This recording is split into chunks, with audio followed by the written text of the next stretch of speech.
자, 그러면 여러분들 이어서 11번 문제 보겠습니다.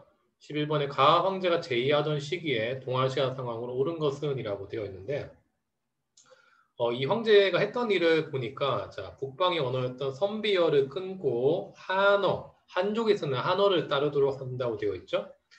자, 그리고 또 한 가지 특징이 황실의 성씨를 한족의 성신 원씨로 바꾼다라고 되어 있습니다.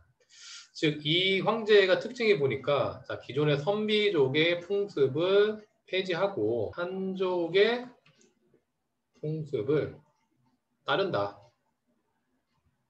하는 것을 우리가 알 수가 있습니다. 자, 그렇다면 여러분들 한화 정책을 펼쳤던 황제는 누구냐? 바로 북위의 효 문제였죠.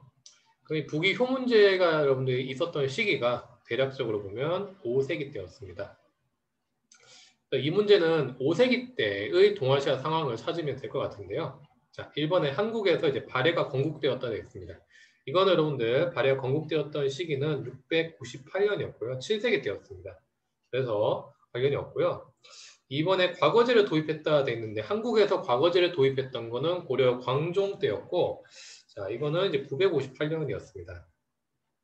굉장히 좀 시기적으로 차이가 많이 나기 때문에 역시 아니고 자, 3번에 중국의 분서갱유를 단행했다 되어 있는데 분서갱유란 거는 당연히 중국 진시황이 유학 책들을 불태우고 그 다음에 유학자들을 땅에 묻었던 사건을 이야기하죠.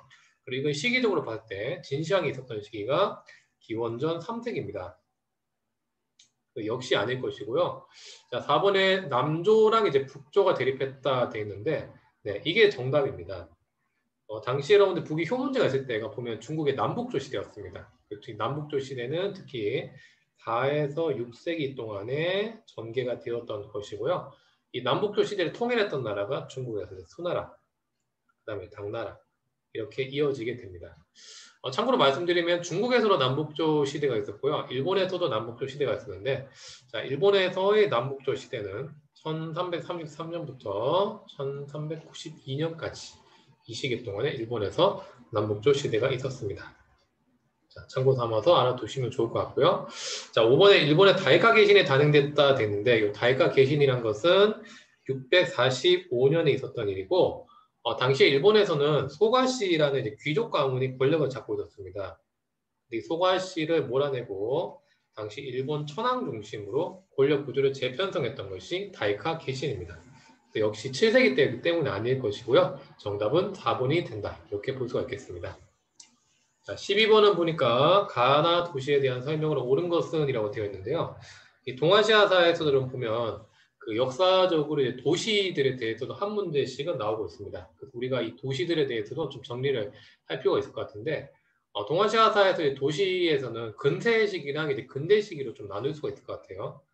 근세 시기 때는 대략적으로 이제 17에서 19세기 때인데 이때는 대표적인 두 개의 도시가 하나가 청나라의 광저우가 있었고 그다음 일본에서는 나가사키라는 곳이 있습니다. 여기서 대지마라는 곳이 있었죠. 근대 시기 때 동아시아 국가들의 특징을 보면은 무역 구조가 단순하고 좀 폐쇄적이었습니다. 그래서 좀 주변에 있던 서양 나라들하고는 적극적으로 무역을 맺었던 것이 아니고 제한된 무역을 했었는데 그래서 청나라 같은 경우는 광저우에서만 이 서양인들하고 무역을 했습니다. 그리고 서양인들하고 무역을 할 때 특히 청나라에서는 공행이라는 상인을 통해서만 무역을 할 수 있게 허용을 해 주었던 것이고 일본에서는 나가사키의 데지마라는 인공섬이 있었는데 이곳을 통해서 당시 일본에서 네덜란드나 아니면은 청나라하고만 무역을 전개했습니다. 이게 근세 시기 때 무역 구조였고 그러다 보니까 청나라 광저우나 일본의 나가사키가 중요한 의미를 지닌다고 볼 수 있습니다. 자, 이랬던 것이 나중에 근대 시기가 되었을 때는 좀 달라지는데 근대 시기 때는 서양 세력에 의해서 각 나라들이 개항을 하게 되면서 여러 도시들이 이렇게 또 항구 도시들이 이제 부각을 드러내게 되는데 청나라 같은 경우는 이때 부각을 드러냈던 대표적인 도시가 상하이였습니다. 상하이는 원래는 아무것도 없는 그런 시골 동네였는데 이 상하이가 개항 이후로 굉장히 크게 발전하는 모습을 띠게 되었고요. 청나라에서는 여러분들 전통적으로 국경이 수도였죠. 국경도 빼놓을 수 없이 중요한 도시고 그 다음에 북경 밑에 남쪽에 있는 남경도 역시 근대 시기 때 중요한 도시다 말씀드릴 수 있습니다. 일본에서는 그 도쿄가 역시 이제 일본 수도였기 때문에 중요하고요. 그다음 도쿄 옆에 이제 항구 도시가 하나 있었는데 여기가 보면 요코하마입니다. 근대시기 때는 일본에서 요코하마가 더 중요한 면이었고, 자 반면에 조선 같은 경우는 역시 수도였던 이제 한성이 중요할 것이고, 한성 옆에 있는 항구 도시가 바로 인천이죠. 인천이 개항 이후로 좀 중요한 의미를 지니게 됩니다. 그래서 근대 시기 때는 이렇게 청나라, 일본, 조선에서 중요한 도시들이 있고, 근대 시기 때는 청나라, 광종, 일본에서 나가사키가 중요한 의미를 지닌다. 이렇게 정리를 하면 될 것 같습니다. 특히 이런 도시들 있죠. 뭐 상하이나 아니면 요코하마 같은 이런 도시들에 있었던 역사적인 사건이나 그런 특징도 좀 더 알아두시면 좋을 것 같습니다. 이제 문제로 넘어가 보겠습니다. 가는 보니까 공행이 설치되었고 청나라는 이 공행을 통해서만 서양과 무역한다 되겠죠. 자 그렇다면 가에 해당되는 도시는 방금 정리했었던 광저우라고 볼 수 있을 것이고요. 그냥 나는 보니까 인공섬유 대지마가 조성된 도시라 되어 있고, 자 에도 막부, 일본의 막부가 네덜란드하고 무역을 했다 되겠죠. 그럼 여기 나 같은 경우는 나가사키라는 것을 알 수가 있습니다. 그러면 이제 광저우나 나가사키에 대한 설명으로 옳은 것을 찾으면 될 것 같은데, 자, 가에 이제 금능기기국이 설치된 곳이다라고 되어 있습니다. 이 금능기기국은 청나라에서 양무운동을 추진할 때 난징에다가 설치했던 기구였습니다. 그래서 관련이 없다고 볼 수 있고요. 난징이기 때문에. 이번에 영국 상인회에서 신보가 참관된 곳이라 되어 있는데, 이 신보란 것은 청나라에서 처음으로 간행되었던 신문이었고요. 이 신보가 참관되었던 곳은 청나라의 당시 개항장이었던 상하이였습니다. 이번은 상하이 관계된 설명이기 때문에 역시 아니고, 3번에 극동국제군사재판이 개최된 곳이다 되겠죠. 이 극동국제군사재판은 일본이 2차 세계대전에서 패망하고 난 다음에 일본의 전쟁 전범들을 재판했던 것을 이야기합니다. 그리고 이 전범들을 재판했던 장소가 보면 일본 도쿄였습니다. 그래서 역시 아닐 거고, 4번에 미일수호 통상조약으로 개항된 곳이다. 네, 바로 이때 일본에서는 5개 항구가 추가 개항됐는데, 그때 항구들 중에 보면 나가사키까지 포함이 되었습니다. 이때 보면 나가사키나 요코하마가 이 미일수호 통상조약으로 개항이 되었던 곳인데, 정답은 4번이 됩니다. 5번에 일본 최초의 일본어 일간지가 발행된 곳이라 했는데, 일본어 최초의 이제 일본 일간지는 요코하마에서 이제 발행이 되었던 것입니다. 역시 아니다 말씀을 드릴 수가 있습니다. 참고로 여러분들 말씀드리면은 그 일본이 당시에 그 미국이랑 이제 맺었던 조약이 미일 화친 조약이 있었고 미일수호 통상 조약이었는데, 자 미일 화친 조약이 1854년도였고 이때는 시모다나 하코다테 여기 2개 항구만 개항을 했고요. 이후로 나중에 한 4년 정도 시간이 지나고 나서 맺었던 것이 자 미일 수호 통상 조약인데, 이게 1858년이었고 이때 5개 항구를 추가 개항하면서 요코하마나 당시 나가사키까지 포함이 되었습니다. 2가지는 좀 차이점이 있으니까 좀 알아두시면 좋을 것 같습니다. 자, 그래서 12번에 이제 가나 도시에 대한 것들 이렇게 살펴봤습니다. 13번 문제를 보니까 밑줄친 이 운동에 대한 설명은 옳은 것은이라고 되는데요. 이 운동을 보니까 파리 강화 회의에서 연합국들이 한동반도에 대한 이권 반환 요구를 거부했다. 이게 중국에 대한 큰 충격으로 다가왔고, 이에 베이징의 대학생들이 중심이 되어서 이 운동이 전개되었다. 결국에는 이 베이징 정부가 베르사유 조약을 거부했다라고 되어 있습니다. 자, 여러분들 이게 이제 무엇을 이야기하냐면 중국의 이제 오사운동을 이야기하는 것인데요. 이 오사운동이 발생하게 되었던 배경을 좀 말씀드리면 1차 세계대전 때 그때 영국이랑 독일이 싸웠습니다. 자, 근데 당시에 일본은 영일 동맹을 맺고 있었기 때문에 영국 편이었습니다. 그리고 이때 독일이 영국이랑 싸운다고 아시아에서는 정신없는 틈을 타서 일본은 당시 독일이 차지하고 있었던 중국 산둥반도를 점령하고 당시 중국 정부한테 중국 보호국가 시키는 내용까지 포함한 21개조 요구안을 당시에 제시했습니다. 여기에 대해서 힘이 없었던 중국 정부는 이것을 암묵적으로 승인할 수밖에 없었지만 실제 조약을 맺었던 것은 아니었고요. 실제 조약은 1차 세계대전 이후로 파리 강화 회의에서 여기서 이제 논의가 되었습니다. 근데 이때 중국 정부에서는 가급적이면 일본의 이 21개조 요구안을 거부하려고 했었는데 당시 연합국들은 일본 편이었기 때문에 이 일본의 21개조 요구안을 수용을 해주려고 했었죠. 거기에 대해서 당시 중국의 대학생들이 중심이 되어서 크게 반발했던 운동이 오사 운동이었습니다. 그리고 이 오사 운동은 1919년도였었는데요. 1919년도는 참고상 말씀드리면 우리나라 3.1 운동이 있었던 그 해 역시 같은 운동이 발생했다고 볼 수가 있죠.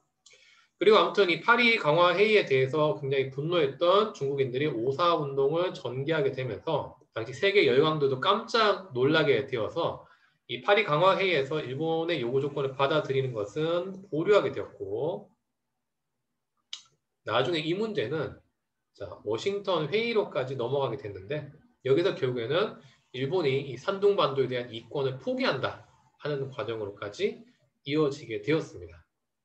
자, 아무튼 이런 내용을 이제 살펴봤다고 이제 보면은 정답을 찾으면은 이 운동은 일본의 21개조 요구 철회를 주장했다는 2번이 정답이 되겠습니다. 자, 나머지 선택지로 같이 한번 보겠는데요. 일본의 아주하치네 결성으로 이어졌다 되어 있습니다. 아주하치네는 이런 보면 아시아에서 이제 반전 운동을 펼쳤던 사회 단체였고 1907년 도쿄에서 만들어졌던 단체였습니다. 한 번에 흠정헌법 대강이라고 되어 있는데요. 흠정헌법 대강은 청나라에서 1908년도에 만들었던 헌법이었습니다. 관련이 없고요. 4번에 청해수호 조규가 체결되는 배경이 됐다고 했는데 이 청해수호 조규는 청나라와 일본이 대등한 입장에서 1871년도에 맺었던 아시아 국가들끼리는 최초의 근대적 조약이라고 볼 수가 있습니다. 그리고 추가로 1871년에 청해수호 조규가 맺어지고 난 다음에 1876년도에 조선하고 일본이 다시 조약을 맺게 되죠. 이 조약이 강화도 조약이 됩니다. 추가로 정리를 할 수가 있을 것 같고요. 5번에 외국 군대의 베이징 주둔이 허용되는 계기가 되었다 했습니다. 자, 이거는 의화단 운동의 결과로 정부가 신축 조약을 맺게 되어서 외국 군대의 베이징 주둔까지 허용을 하게 됐는데 이건 1901년도에 있었던 일입니다. 말이 나온 김에 이때 당시에 중국이 근대 시기 때 여러 제국주의 국가들한테 자꾸 전쟁에서 지면서 계속해서 불평등 조약을 체결하게 됐는데 그 불평등 조약들에 대해서 잠깐 정리를 좀 해드리도록 하겠습니다.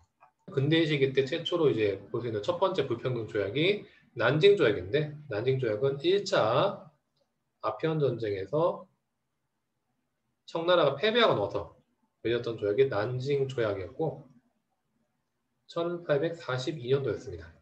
그리고 이 조약을 계기로 해서 당시 영국한테 최국 대우, 그 다음에 영사재판권, 다음에 홍콩을 할량하고 중국의 이제 최대 경제 도시인 상하이가 개항이 되기도 했습니다.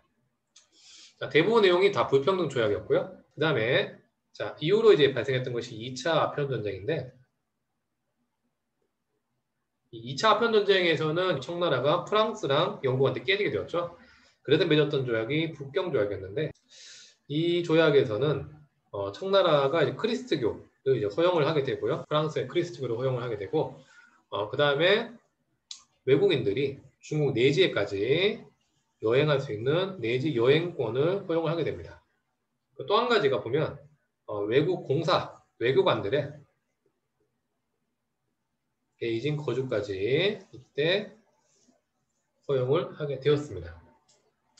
자, 그리고 청나라가 또 시간이 지나고 나서 일본이랑 또 전쟁을 펼치죠. 그 전쟁이 청해전쟁입니다. 근데 여기서도 결국 청나라가 깨지게 되면서 맺었던 조약이 이제 시모노세키 조약인데 이게 1895년도였고 이때 조선에 대한 권한들을 청나라가 포기하게 되고 그리고 이때 타이완하고 요동반도, 야오동반도를 상실하게 되었습니다. 그리고 나중에 또 이제 발생했던 것이 아까 선택지 5번에 있었던 의화단 운동이었고 이것도 실패로 끝나면서 청나라가 이제 신축 조약을 연합국들하고 이제 맺게 됐는데 이때 상당히 많은 배상금을 지불할 뿐만 아니고 그 다음에 외국 군인들이 베이징에 주둔할 수 있게 되는 그런 권한까지 허용을 하게 되었습니다. 그래서 청나라가 여러분 보면은 1차 아편전쟁, 2차 아편전쟁, 청일전쟁, 의화단 운동 다 이제 깨지게 되면서 각 나라들한테 이런 권한들을 허용했다는 거 추가로 정리를 해주시면 좋을 것 같습니다. 자, 이렇게 해서 여러분들 13번 문제 살펴봤고요. 자, 14번은 보니까 다음 편지가 작성된 해에 동아시아에서 볼 수 있는 적절한 모습이라 되어 있는데 이 편지의 내용이 보면 인천이라고 되어 있고 그리고 여기서 경인선이 올해 처음으로 개통되었다는 것이 이제 나와 있죠. 경인선이 개통된 건 언제냐? 자, 이거는 1899년이었고요. 이때 서울하고 인천 사이를 연결하는 선이 이제 경인선이라고 볼 수가 있습니다. 우리나라에서 처음으로 철도가 개통되었던 것이고 추가로 말씀드리면 일본에서 철도가 개통되었던 것은 도쿄랑 요코하마 간에 철도가 개통되는데 이건 1872년도입니다. 시험에 또 자주 나오니까 이것까지 추가적으로 알아두시면 될 것 같습니다.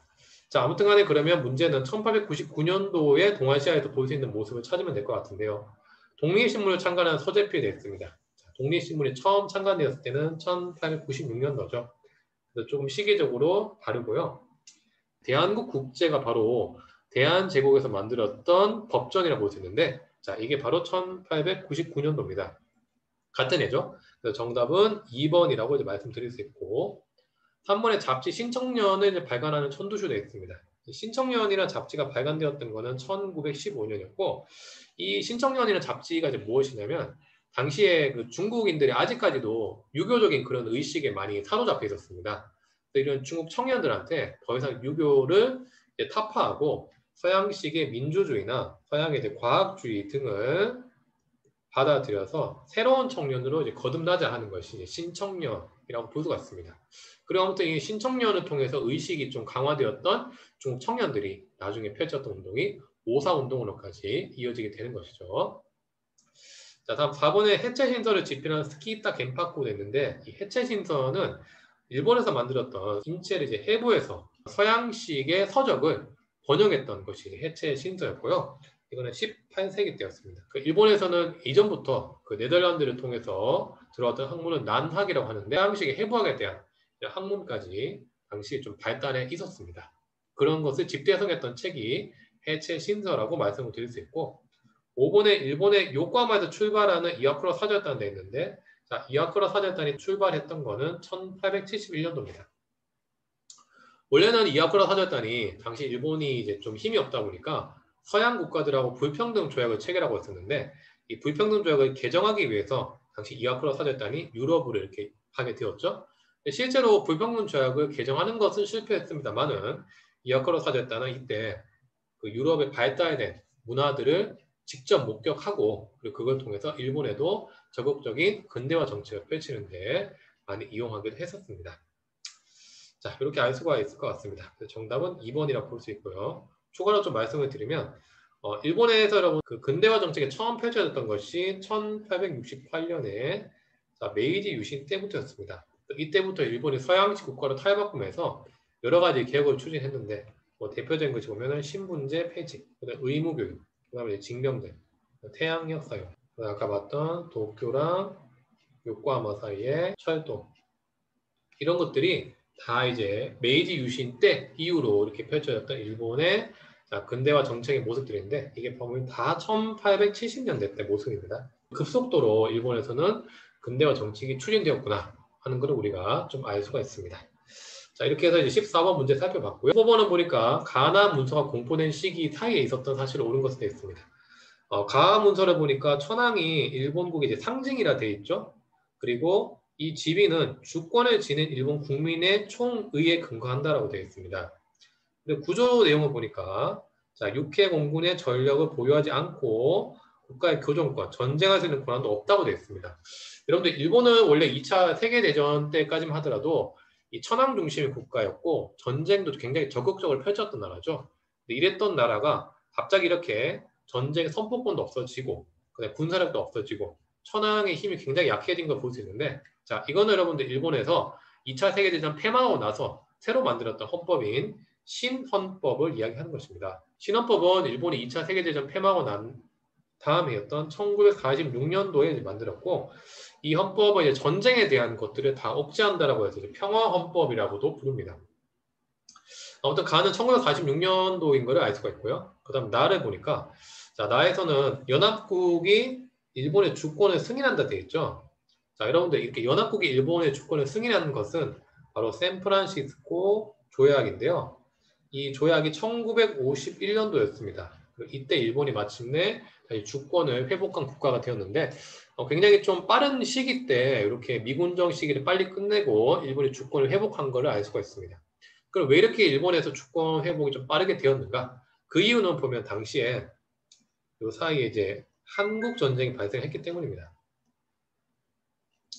특히 한국 전쟁에서 당시 남한까지 공산화될 수는 위험에 이제 있다 보니까 미국 정부에서도 한반도가 공산화되면 다음 차례는 일본이라 생각을 해서 일단 일본을 반공 기지의 전초 기지로 삼아야겠다고 생각을 하게 됩니다. 일본을 빨리 독립을 시켜야겠다고 생각을 하게 되었고, 그리고 그런 판단하에 이루어졌던 것이 샌프란시스코 강화 조약이었습니다. 그리고 이 조약에서 마침내 일본이 서둘러서 이렇게 주권을 회복하게 되었던 것이죠. 나는 1951년이라고 볼 수 있는데, 그렇다면 1946년부터 51년 사이에 있었던 일을 찾아보면 되겠습니다. 자, 일본에 4.19 혁명이 일어났다 돼 있는데, 이거는 이승만 정부에 대항해서 한국에서 발생했던 민주화 운동이었고 1960년이었습니다. 이번에 제네바 회담이 개최됐다 돼 있는데, 이 제네바 회담은 당시에 베트남이 이 프랑스에 대항해서 싸우고 있었습니다. 그리고 마침내 베트남이 승리를 거두고 나서 이 베트남 문제를 놓고 펼쳐졌던 회담이 1954년에 있었던 제네바 회담인데, 자, 연도적으로 봤을 때는 나 이후의 상황이죠. 그래도 역시 관련이 없고, 3번에 중일 공동성명이 발표되었다 되어 있습니다. 이 중일 공동성명은 1972년도였고, 당시에 사회주의 국가였던 중국이랑 시장경제 국가였던 일본이 처음 만나게 되었던 것인데, 그렇게 될 수 있었던 이유 중에 하나는 당시 분위기가 이제 대탕트라고 해가지고 시장경제 국가랑 그 다음에 사회주의 국가들끼리도 교류가 좀 이루어졌던 시기였습니다. 그런 흐름을 틈타서 일본도 중국이랑 외교관계를 이때 체결하게 되었던 거죠. 자, 4번에 한일 기본조약이 체결됐다 돼 있는데, 한국이 독립하고 나서 일본이랑 조약을 맺었던 거는 1965년도였습니다. 그동안은 뭐 피해 보상 문제 때문에 한동안 이제 일본하고 국교를 맺지 않았었는데, 1965년 박정희 정부 때가 되었을 때 마침내 한일 기본조약을 맺게 되었습니다. 자, 그러면서 여러분 당시에 한국, 일본, 미국의 이제 안보 전선이 형성이 되기도 했던 것이죠. 자, 5번에 중화인민공화국이 수립되었다 됐는데 이게 바로 1949년도였고요. 그동안 중국에서는 2차 세계대전 이후로 국민당이랑 공산당이 국공내전을 펼치고 있었죠. 근데 이때 이제 공산당이 결국에는 국민당을 타이완으로 몰아내고 이 중국을 통일하고 난 다음에 새로 세웠던 국가가 중화인민공화국이었습니다. 1949년도였는데 그렇다면은 이 가하고 나 사이 시기 때 역시 떨어지게 되죠. 정답은 바로 이제 5번이 된다. 이렇게 볼 수가 있겠습니다. 15번 문제 살펴봤습니다. 16번은 보니까 밑줄진 발표가 있었던 해이 동아시아 상황으로 옳은 것은 되어 있는데 지금 이거 보니까 베트콩이 되어 있는 걸 봐서는 베트남 전쟁이구나 하는 것을 알 수 있고 이 전쟁이 작년 8월 때 통킹만 사건이 있었는데요. 통킹만 사건이 언제냐? 통킹만 사건은 1964년도였습니다. 근데 이게 작년이라 되어 있으니까 이거는 1965년도를 가리키는 것이라고 볼 수가 있겠죠. 2차 베트남 전쟁이 본격적으로 시작되었던 시점이라고 볼 수 있는데, 자, 그럼 1965년도 때의 있었던 일을 찾아보면 되겠습니다. 한국에서 1차 경제개발 5개년 계획이 추진되었다. 네, 1차 경제개발 5개년 계획이 박정희 정부에 의해서 추진됐는데 이게 1962년부터 67년까지거든요. 65년이 포함되기 때문에 바로 정답은 1번으로 알 수 있습니다.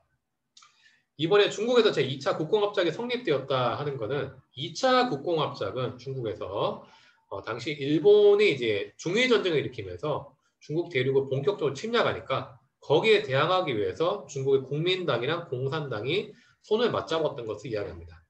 1937년도였고 이거는 일본이 패망했던 해였던 1945년까지 이렇게 성립이 되었습니다. 자, 3번에 일본 도쿄올림픽이 개최됐다고 했는데 일본에서 여러분들 지금 올해 도쿄올림픽을 하고 있죠. 근데 이 도쿄올림픽은 사실은 처음 했던 거는 1964년도였습니다.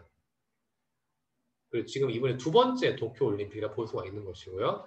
64년도이기 때문에 정답 비켜갔던 것이고 4번에 베트남에서 도이모의 정책이 채택되었다 했는데 이거는 1986년도였고 도이모의 정책이 보면 베트남이 원래 사회주의 국가였는데 이 사회주의 국가를 하다 보니까 경제적으로 좀 어려움을 겪는 경우가 많았습니다. 베트남에서도 적극적으로 시장 경제 체제를 이제 받아들였던 것이 도이모의 정책이었고 이게 1986년도였습니다. 시간적으로 안 맞기 때문에 아니고요. 5번에 자, 타이완에서 천수 이벤이 총통으로 선출됐다 되어 있습니다. 이거는 2000년에 있었던 일인데 자, 타이완은 당시 그동안 계속 국민당 정부에서만 장기 집권을 하고 있었는데 마침내 2000년이 되었을 때 민진당의 천수 이벤이 총통으로 선출되면서 마침내 이때 처음으로 여야 간 정권 교체가 이루어졌던 시기였습니다. 그래서 역시 아니다고 볼 수 있고 정답은 1번이라 볼 수 있습니다. 문제가 나온 김에 베트남 전쟁을 좀 정리를 좀 해보겠습니다. 자, 베트남 전쟁에 대해서는 우선은 일본이 2차 세계대전에서 결국 패배했죠. 패배하면서 이제 베트남도 독립을 하게 되어서 베트남에서 호치민을 중심으로 해서 자, 베트남 민주공화국을 수립을 하게 됩니다. 이게 1945년도였습니다. 자, 근데 베트남에서 여러분들 이런 그 독립이 좀 수월하게 가지는 못했는데 그랬던 이유는 그 이전에 베트남을 식민 지배하고 있었던 프랑스가 다시 베트남을 들어와서 이 베트남에 대해서 계속 정치적으로 지배하려 했습니다. 그래서 거기에 대해서 더 이상 베트남은 동의할 수 없었기 때문에 당시 프랑스랑 베트남 사이에서 이제 전쟁이 발생하는데 1차 이제 베트남 전쟁이라고 부르고요. 이게 1945년부터 54년까지 벌어졌습니다. 근데 여러분 프랑스가 우세할 거라는 그런 예상을 깨고 베트남이 오랫동안 장기 항전하면서 마침내 프랑스가 항복을 선언하게 되고 그래서 이제 프랑스가 물러가고 베트남 문제를 이제 처리했던 것이 제네바 회담이었습니다. 제네바 회담이 1954년도에 이루어졌는데 이때 특징이 보면 그 남북 베트남을 당시 이제 베트남을 두 개를 이제 갈라놓고 이후로 그 다음에 베트남 총선거를 통해서 베트남의 통일정부를 수립한다라고 되어 있었는데 당시에 베트남이 공산화될 것을 우려했던 미국은 이 약속을 깨고 남베트남을 따로 독립을 시켜버립니다. 자, 그러다 보니까 북쪽에는 베트남 민주공화국이 있는 상황에서 남쪽에 다시 베트남 공화국이 생기게 되었습니다. 남쪽에 이제 베트남 공화국이 수립이 되었던 것이고요. 이 베트남 공화국 같은 경우는 1955년부터 수립이 되어서 1975년까지 가게 되는 거죠. 이렇게 되면서 베트남은 남북 베트남으로 갈라지게 되었습니다.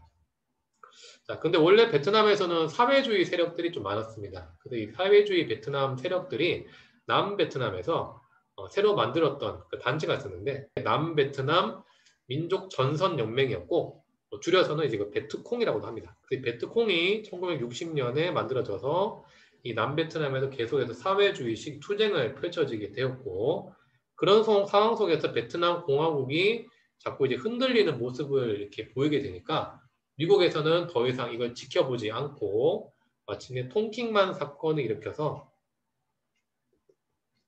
미국 배가 베트남, 북베트남한테 공격받았다. 그래서 우린 전쟁에 참여하겠다. 라고 하면서 자, 1965년도에 이제 2차 베트남 전쟁을 1965년부터 75년까지 이렇게 미국이 개입해서 펼쳐지게 됩니다. 자, 그런데 이 베트남 전쟁에서도 이 당시 이제 베트콩을 비롯한 당시 베트남 군인들이 계속해서 적극적인 항전을 펼쳤고, 그리고 미국에서는 계속해서 이제 반전 여론이 펼쳐지다 보니까 결국에는 당시 미국 대통령이었던 닉슨이 닉슨 독트린이라는 것을 선언해서 이 베트남 문제에 대해서 점점 손을 떼는 모습을 보이게 되었고, 나중에는 미국 군인들이 몰려가게 되었습니다. 그게 이제 파리 강화 협정이었고, 1973년도였고, 이때 미국이 물러나게 되니까 남베트남이 더 이상 힘이 없죠. 그래서 결국에는 북베트남이 남베트남을 공격해서 마침내 베트남이 통일이 되었습니다. 이게 1975년도였고, 이때 베트남이 통일되고 나서 새로운 정부를 세우게 되니까 그 정부가 베트남 사회주의 공화국입니다. 이게 1975년도에 수립이 되었습니다. 자, 이렇게 16번 문제 살펴봤습니다. 다음 이어서 17번 문제 보겠습니다. 17번은 밑 줄친 이 막부 시기 때 동아시아 문화에 대한 설명으로 틀린 것은 이라고 되어 있는데 여러분들 보면 일본에서는 막부가 크게 세 가지 시기가 있죠. 하나가 보면 가마쿠라 막부가 있고요. 그다음에 하나가 무로마치 막부, 그다음에 하나가 이제 에도 막부가 있습니다. 시기적으로 보면은 자, 가마쿠라 막부가 1185년부터 해가지고 1333년까지 있었고 무로마치 막부가 이제 1333년부터 해가지고 1477년 정도까지 있었습니다. 그리고 에도 막부가 1601년부터 해서 1868년까지 있었는데 시기적으로 봤을 때는 에도 막부 시기 때가 이제 가장 길죠. 그리고 동아시아 교과서에서도 에도 막부 때가 굉장히 좀 많이 다루어지고 있습니다. 그렇기 때문에 보통 이제 시험 문제에서 이제 이 막부 시기 때 특히 동아시아 문화라고 이야기한다면 주로 이제 에도 막부를 가리키는 거라 볼 수 있고 이 에도 막부 때가 보면은 동아시아가 이제 한중의 새나라다 근세 시기라서 서민 문화가 꽃을 피웠던 시기였습니다. 이런 문제들은 특징이 보면 이 서민 문화가 이제 꽃을 피웠던 당시에 이제 옳은 것은 옳지 않은 것은 이렇게 자주 출제가 되고 있는데 자 그렇다면 정답을 찾아보면은 한글 소설, 그다음에 경극, 홍루목, 가부키 전부 다 당시 근세 시기 때 발생했었던 서민 문화라 볼 수 있죠. 5번에 야요이 문화라고 이제 되어 있는데 이 야요이 문화는 일본 청동기 문화였고요. 이게 정답이 아닙니다. 바로 이제 정답은 5번으로 우리가 알 수 있습니다. 자, 그래서 막부에서도 특히 보면은 에도 막부가 가장 유명하니까 에도 막부를 중심으로 정리를 해두시면 될 것 같습니다. 자, 18번은 밑줄친 이 전쟁 중에 있었던 사실을 옳은 것은 이라고 되어 있는데요. 이 전쟁이 보니까 진주만 기습이라 되어 있죠. 이 진주만을 기습한 거는 미국을 이제 공격했던 것을 이야기합니다. 자, 이거는 바로 태평양 전쟁을 이야기하는 것인데 미국을 상대로 이제 일본에 싸웠던 것이고 이게 1941년부터 1945년까지 있었습니다. 그리고 그 전에도 여러분들 일본이 다른 나라들하고 또 전쟁을 계속해서 하고 있었는데 중국이랑 전쟁했던 것이 그 전에 이제 중일 전쟁이었죠. 중일 전쟁이 1937년부터 45년까지 있었고 이 중일 전쟁 이전에 일본이 침략했던 곳이 또 만주였습니다. 그때 만주 지역을 침략했을 때 있었던 사건이 만주 사변이었고 이게 1931년도였죠. 일본이 침략 시기는 만주, 그다음에 중국, 그다음에는 동남아시아 쪽을 이제 하다 보니까 미국이랑 전쟁하게 되는 태평양 전쟁까지 크게 이제 세 차례의 시기로 볼 수 있는데 여기서는 이 태평양 전쟁 시기를 가리키는 거라고 볼 수 있습니다. 자, 그러면은 선택지 보면 일본의 신간회가 창립되었다 되어 있습니다. 신간회가 창립되었던 거는 한국에서 1927년도였고요. 관련이 없습니다. 이번에 조선의용대가 창설되었다 됐는데 조선의용대는 김원봉이 중심이 되어서 중국 관내에서 만들었던 것이고 이 단체는 당시에 이제 일본에 대항해서 중국에서 싸웠던 겁니다. 그리고 이 조선의용대가 창설됐던 거는 1938년도입니다. 자, 그래서 아니라고 볼 수 있고요. 미드웨이 해전이 발발했다. 3번에 나와 있는데 자, 이 미드웨이 해전이 미국이 이제 진주만에서 한번 크게 깨지게 되었죠. 거기에 대해서 이제 다시 한번 되갚아줬던 사건이 미드웨이 해전이고 1942년도입니다. 이게 바로 정답이 되겠네요. 자, 4번에 루거우 차오 사건이 발생했다 되겠는데 이건 중국 북경에서 있었던 사건이고요. 이 사건에서 일본 군인 한 명이 이제 실종이 되었습니다. 그러자 일본에서는 이거를 중국한테 이제 책임을 떠넘기면서 중일 전쟁을 일으키게 되었던 거죠. 그래서 중일 전쟁의 배경이 되었던 사건이다. 이렇게 볼 수가 있고요. 5번에 제1차 국공합작이 성립되었다 됐는데 1차 국공합작이 성립되었는 거는 1924년도였고 당시에 국민당이랑 공산당이 중국에 아직까지도 군벌 세력이 강하다 보니까 이 군벌 세력을 타도하다는 면에서 서로 코드가 일치해서 국공합작이 성립이 되었던 것입니다. 그래서 14번에는 정답이 3번으로 이제 알 수가 있겠습니다. 자, 다음 넘어가겠습니다. 19번 문제 보니까 19번은 가나 조약이 체결된 시기 사이에 있었던 사실로 옳은 것은 되어 있습니다. 가가 보니까 시모다, 하코다테 두 개 항구를 개항한다 되어 있죠. 그리고 일본 정부가 외국인에 대해서 이번에 미국인에게 허가하지 않았던 사항을 다른 나라에 대해서 허가했을 때는 미국한테는 똑같이 허용을 한다 되어 있습니다. 자, 이건 최애국 대우를 가리키는 걸 보겠습니다. 시모다, 하코다테 두 개 항구를 개항하고 최애국 대우를 허용을 해주었던 거는 자 미일 화친 조약입니다. 이건 아까 방금 봤던 1854년도였고 이때 이제 두 개 항구 개항, 그다음에 미국한테 최애국 대우, 그다음에 미국의 영사가 일본에 머물 수 있는 권한인 영사 주재권을 줬던 겁니다. 주의하실 거는 영사 재판권을 준 건 아닙니다. 영사 재판권을 주었던 거는 시간이 지나고 나서 자 미일 수호 통상조약인데 이때 1858년도였고 이때 추가적으로 나머지 항구들 개항하면서 영사 재판권까지 줬던 겁니다. 아무튼 이 간은 1854년에 있었던 미일 화친조약을 가리키는 거라 볼 수 있고요. 근데 나 같은 경우는 프랑스하고 이제 베트남 사이에서 이제 문제를 지금 이야기하고 있죠. 프랑스에 한량한다 돼 있고 이거는 이제 1차 사이공 조약이고 1862년도입니다. 이때 이제 이 베트남에 대한 우위권을 프랑스가 가져가게 되었던 조약이다 라고 볼 수가 있는데 자 그러면 1854년부터 1862년 사이에 있었던 일을 찾아보면 되겠습니다. 한국에서 운용호 사건이 발생했다. 운용호 사건은 1875년도에 발생을 했고 일본이 의도적으로 일으켰던 사건이었죠. 그리고 이 사건 계기로 해서 한국이랑 일본이 강화도 조약을 다음에 1876년도에 맺게 되었습니다. 이번에 중국에서 베이징 조약이 체결되었다 됐는데 아까 살펴봤듯이 베이징 조약은 1860년에 2차 아편 전쟁의 결과로 맺었던 조약이었고 3번에 중국의 태평천국 운동이 시작되었다 되어 있습니다. 태평천국 운동이 시작되었던 거는 자 1851년도였고요. 이게 64년도까지 긴 시간 동안 전개가 되었습니다. 그래서 여기에서는 시작된 건 51년이기 때문에 정답이 아니라고 보겠습니다. 자, 참고로 태평천국 운동에 대해서 여러분들 좀 말씀을 드리면은 태평천국 운동은 이제 조선에 있었던 동학농민운동처럼 당시 중국의 이제 피지배층이었던 농민들이 태평천국이라는 종교를 믿으면서 청나라에 대항했던 운동이라고 볼 수가 있습니다. 상당히 이제 긴 시간 동안 발생했던 것이 특징이고 당시에 청나라를 타도하자는 그런 운동을 펼쳤던 것입니다. 자, 4번에 일본의 메이지 유신이 추진되었다 되는 것은 1868년도였고요. 역시 이제 아니라고 볼 수가 있고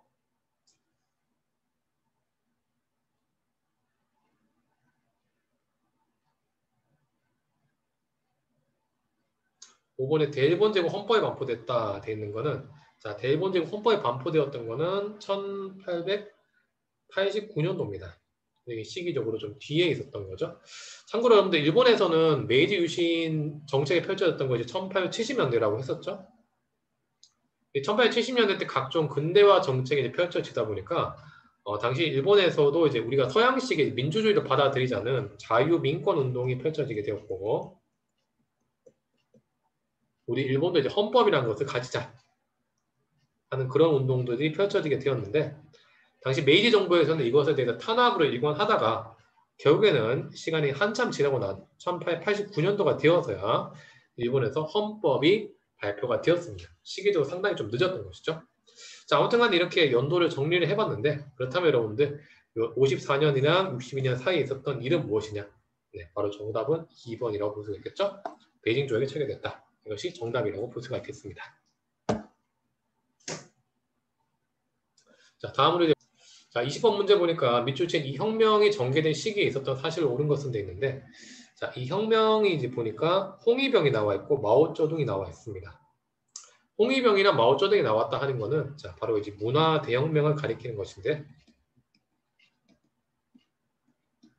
이거는 1966년부터 해서 76년도까지 발생했던 일이었습니다.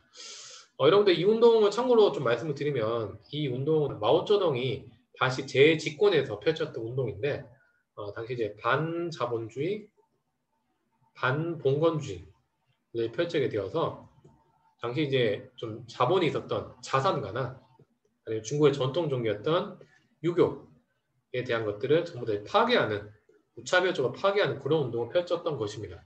그리고 이런 운동을 펼치다 보니까 당시 안타깝게도 중국에서 많은 사람들이 희생되고 또 한편으로는 중국의 많은 문화재들이 파괴되는 그런 불상사가 발생을 했던 것입니다. 자, 그럼 아무튼 간에 이런 운동이 펼쳐졌던 시기에 있었던 사실을 찾아보면 되겠는데 자, 베트남 공화국이 수립되었다 되어 있죠. 이거는 수립되었던 거는 아까 말했지만 제네바 회담 이후였던 1955년이라고 볼 수 있고 아닙니다. 이번에 북한에서 하병법이 제정되었다. 자, 이거는 1984년도에 북한에서도 시장경제 체제를 조금 받아들였던 것이 하병법이고요. 3번에 미중 공동성명이 발표되었다 되어 있는데, 자, 미중 공동성명 이거는 대탕트 분위기 속에서 미국이랑 중국이 서로 이제 만나는 모습이었는데 1972년도입니다. 그래서 정답은 이제 3번이 될 것이고요. 4번에 자유당과 일본 민주당이 합당했다 되어 있습니다.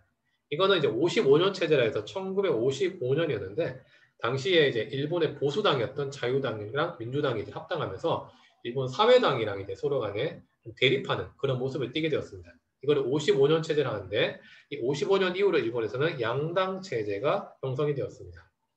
5번에 한중 민족 항일 대동맹이 결성됐다 되는데 1931년도였고 관련이 없습니다. 정답은 3번이 되겠습니다. 네, 이렇게 해서 여러분들 20번 문제까지 우리가 살펴보았습니다. 네, 이렇게 동아시아사 1번부터 20번 문제까지 모두 다 풀어보았습니다. 이번 7월 모의고사는 전반적으로 크게 어렵지도 않았고 그렇다고 크게 쉽지도 않은 비교적 중간 정도의 평이한 난이도로 출제가 되었다고 생각합니다. 평소에 수업이나 교과서에서 중요하게 다루었던 개념들이 대부분 많이 나왔던 편이었습니다. 문제 유형별로 분석을 해보면 단골로 나오는 신석기 시대가 한 문제 나왔었고요. 중국 황제들, 특히 이제 진시황, 한무제, 북이 효문제, 쿠빌라이, 중국 명나라의 영락제 5명은 중요하다고 했었는데 이들 중에서 무려 4문제나 나왔습니다. 또한 동아시아사 승려들에 대해서 나오는 문제 한 문제 나왔고 성리학 한 문제, 임진 병자전쟁 한 문제, 동아시아 서민문화 한 문제 등의 근현대 이전 파트에서는 각 단원에서 골고루 문제들이 출제가 되었습니다. 다음 근현대 파트를 보면은 베트남 전쟁은 꼭 나온다 했었는데 역시 한 문제가 나왔었고 근현대 도시를 묻는 문제가 한 문제, 그 다음에 조약을 묻는 문제가 3문제, 근현대 시기 생활 모습을 묻는 문제가 한 문제 나왔습니다. 특히 근현대 파트는 근현대 특정 시기에 있었던 일을 묻는 문제가 다수 출제되었는데 무려 7문제나 출제가 되었습니다. 자, 이런 문제들은 모두 연도를 정확히 알아야 맞출 수 있는 문제들인데 근현대 동아시아사 부분은 꼼꼼하게 연표를 정리해야만이 만점을 받을 수 있다 하는 것을 보다 일깨워 주었던 것 같습니다. 시험 출제된 유형들을 다시 한번 살펴보시면서 앞으로 어디를 더 중점적으로 공부해야 할지 감을 잡으셔야 할 것으로 보입니다. 자, 이상으로 동아시아사 7월 모의고사 문제 정리는 모두 마치도록 하겠습니다. 긴 시간 동안 시청해 주셔서 감사합니다.